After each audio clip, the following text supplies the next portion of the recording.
On to business news tonight, the Coconut Research Institute notes that there is a shortage of 1 billion coconuts to fulfill the annual requirement of coconuts in the country.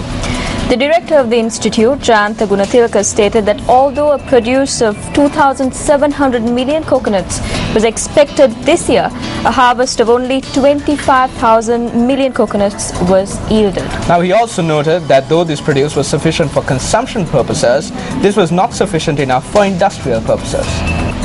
Let's now take a look at the newspaper cartoon of the day.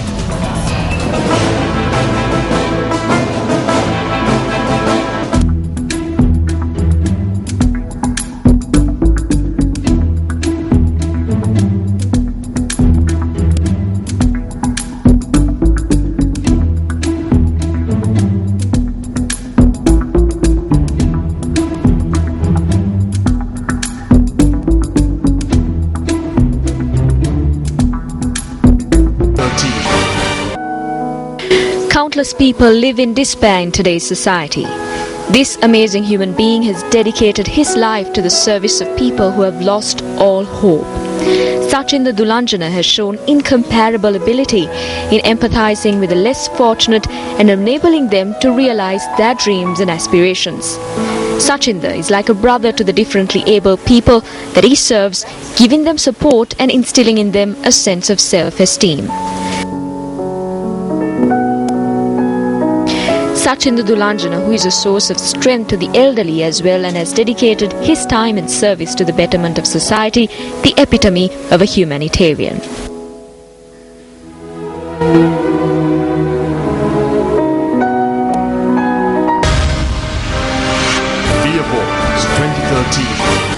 On to one of our local stories. Now, best project of the 2013 DSRA Circle program organized by Newsfirst and Eslon Lanka Private Limited was held today.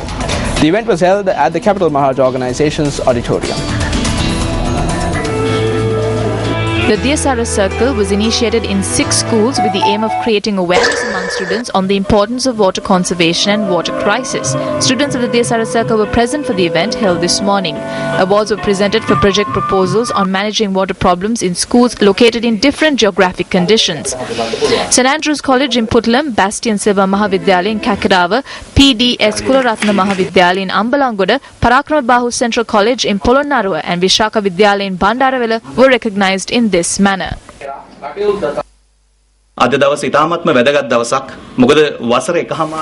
is a very important day because today can be described as a day where a project which commenced 1.5 years ago has borne fruit. The DSRA Student Circle was established in 6 schools in the island and we managed to take it forward. Since July last year, these students have learnt about the importance of the environment and water conservation. They were able to gain a wealth of knowledge. Therefore, everyone here are winners. Newsfirst වගේ වෙළඳලාංජනයක් ප්‍රවෘත්ති ප්‍රවර්ධකයෙක් මේ ජලය සමග. Why did Newsfirst join hands with this project? There is a clear and easy answer for this question. Newsfirst is a brand that is not confined to the news studio or the newsroom. We know about Gammadda and the Newsfirst outreach, which are programs that takes the Newsfirst brand out of the studios. We are very happy about this initiative. As individuals, all of us are very careless with the environment, just because it's freely available. So as an organization, we've always been very careful about the environment. We supported a lot of projects for protecting and improving the environment. When we stand near the sea, look at the vast amount of water. Maybe 97-98% of that is not really usable for drinking. What appears to be a vast resource is actually a very, very limited resource and running out very fast. And the earlier in our life we learn to conserve it, the better would it be. Speaking in Parliament today, Minister of Sports Mahindananda Alutkamage commented on the complaint lodged by the Chairman of the National Olympic Committee with the International Olympic Committee.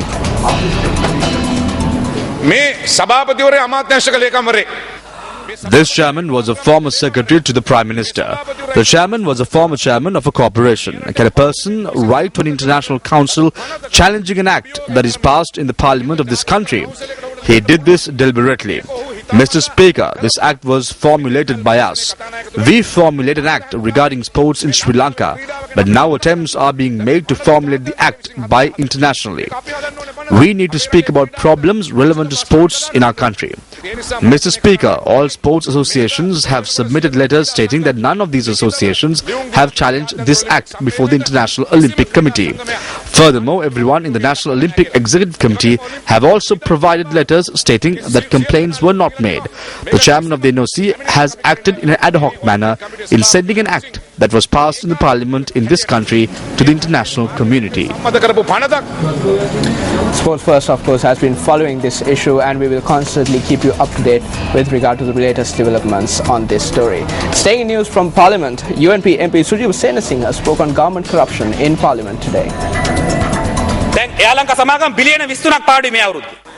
Air Lanka has incurred a loss of 23 billion rupees this year.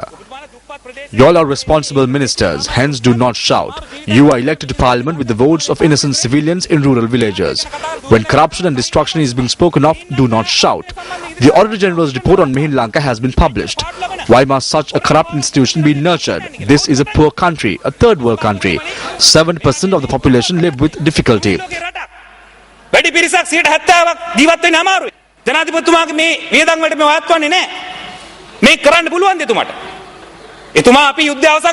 We agree, yes, he ended the war. We do not deny it.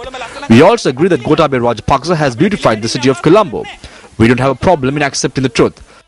I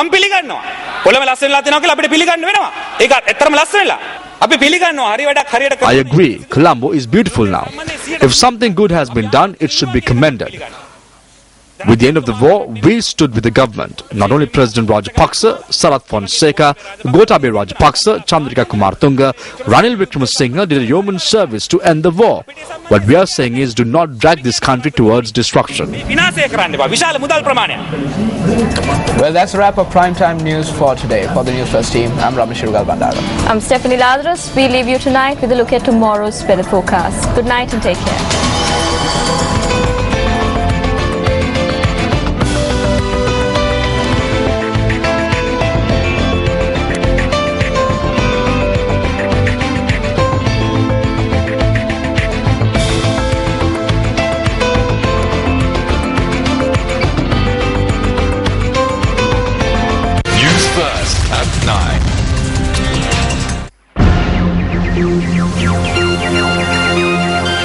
Hotline 0114-896-896. www.newsfirst.lk. Feedback at newsfirst.lk.